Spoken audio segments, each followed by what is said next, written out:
हाँ तो बच्चों, अब हम देख लेते हैं कि एक्टिव इम्यूनिटी और पैसिव इम्यूनिटी के दरमियान डिफरेंसेस क्या क्या है। फर्स्ट ऑफ ऑल, जो एक्टिव इम्यूनिटी है इसमें क्या है, एंटीजन इंजेक्ट होता है बॉडी के अंदर, ठीक है, हम एंटीजन इंजेक्ट करवाते हैं, ठीक है। उसके बाद से जो पैसिव इम्यूनिटी है इसमें एंटीबॉडीज इंजेक्ट होती है बॉडी के अंदर, ठीक है। यहाँ पर एंटीजन इंजेक्ट करते हैं और हमारी बॉडी जो है वो खुद से एंटीबॉडीज बनाती है। इसमें क्या है, एंटीबॉडीज इंजेक्ट होती है। These are produced by the body in case of active immunity। Active immunity के केस में जो एंटीबॉडीज हैं वो बॉडी को बनाना पड़ती हैं, ठीक है, क्योंकि हम एंटीजन एंटर करवा रहे हैं, ठीक है, उसके खिलाफ हमारी बॉडी एंटीबॉडीज बनाएगी। ऑन द अदर हैंड, जो पैसिव इम्यूनिटी है उसमें antibodies are not produced by the body. तो एंटीबॉडीज हमारी बॉडी नहीं बना रही, क्यों? क्योंकि हम जो रेडीमेड एंटीबॉडीज है वो बॉडी के अंदर एंटर करवा रहे हैं, ठीक है। सो बॉडी को एंटीबॉडीज खुद से बनाना नहीं पड़ती। नेक्स्ट, जो एक्टिव इम्यूनिटी है वो उसमें रिस्पॉन्स डिलेड आता है। अब डिलेड रिस्पॉन्स का क्या सीन है बच्चों? डिलेड रिस्पॉन्स क्यों होता है?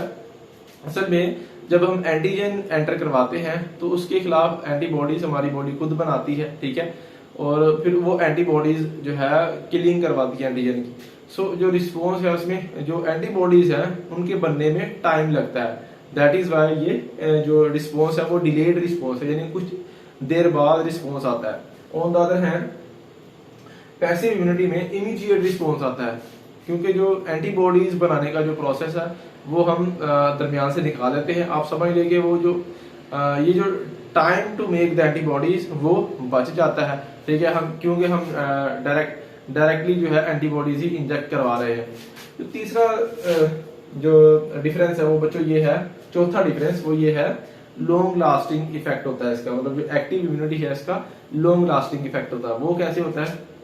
क्योंकि जो एंटीबॉडीज है वो हमारी बॉडी खुद बना रही है और हमारी बॉडी के जो मेमोरी सेल्स हैं वो भी जो है वो उस चीज को नोट डाउन कर रहे हैं कि कौन सा एंटीजन हमारी बॉडी के अंदर आया, उसके खिलाफ कौन सी एंटीबॉडीज बनी, ठीक है। ये मेमोरी सेल्स के पास ये सारा रिकॉर्ड मौजूद होता है, ठीक है। तो इसका जो एंटीबॉडीज है वो भी देर तक हमारी बॉडी के अंदर रहती हैं और मेमोरी सेल्स के पास भी सारा जो है वो रिकॉर्ड मौजूद होता है। दैट इज वाई ये जो इम्यूनिटी है ये लॉन्ग लास्टिंग है, मतलब कुछ सालों तक जो है इसका जो इफेक्ट रह सकता है। यानी अगर फ्यूचर में हमारी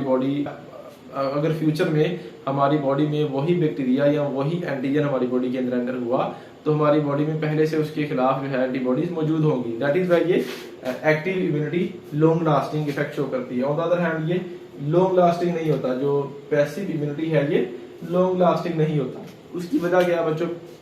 क्योंकि हमारी बॉडी ने खुद से एंटीबॉडीज नहीं बनाई, हमने रेडीमेड एंटीबॉडीज जो है वो इस्तेमाल की हैं, ठीक है, हम बाहर से रेडीमेड एंटीबॉडीज दे रहे हैं। जब वो एंटीबॉडीज खत्म हो जाएंगी, ठीक है, तो जो इम्यूनिटी है उस बीमारी के खिलाफ वो भी खत्म हो जाएगी, ठीक है। तो आप समझ लेंगे ये लॉन्ग लास्टिंग इसका इफेक्ट नहीं होता। ऑन द अदर हैंड, जो एक्टिव इम्यूनिटी है, जो लास्ट जो डिफरेंस है वो ये है बच्चों कि ये डिजीजेस यानी बीमारियों के खिलाफ जो प्रिवेंशन है, यानी आप समझ लें कि जो एहतियात है, जिसे हम कहते हैं कि बीमारी के आने से पहले हम जो प्रिवेंशन करते हैं उस केसेस में एक्टिव इम्यूनिटी जो है वो यूज होती है। और जो पैसिव इम्यूनिटी है वो अगर आपको कोई एक्टिव इन्फेक्शन हो गया है, ठीक है, यानी फॉर एग्जांपल कोई टेटनस का इन्फेक्शन है, अगर आपको इन्फेक्शन हो गया है, एक्टिव इन्फेक्शन मींस कि कोई फॉर एग्जांपल टेटनस का इन्फेक्शन है या कोई रेबीज का इन्फेक्शन है, यानी आपको इन्फेक्शन हो गया है, उस इन्फेक्शन के खिलाफ हम रेडीमेड एंटीबॉडीज जो है इंजेक्ट करवा देते हैं और जल्दी से जो है अपना काम करती हैं और एंटीजन को किल करवाती हैं। तो ये ट्रीटमेंट ऑफ डिजीजेस के लिए यूज होती है, जबकि एक्टिव इम्यूनिटी जो है वो प्रिवेंशन ऑफ डिजीजेस के लिए होती है।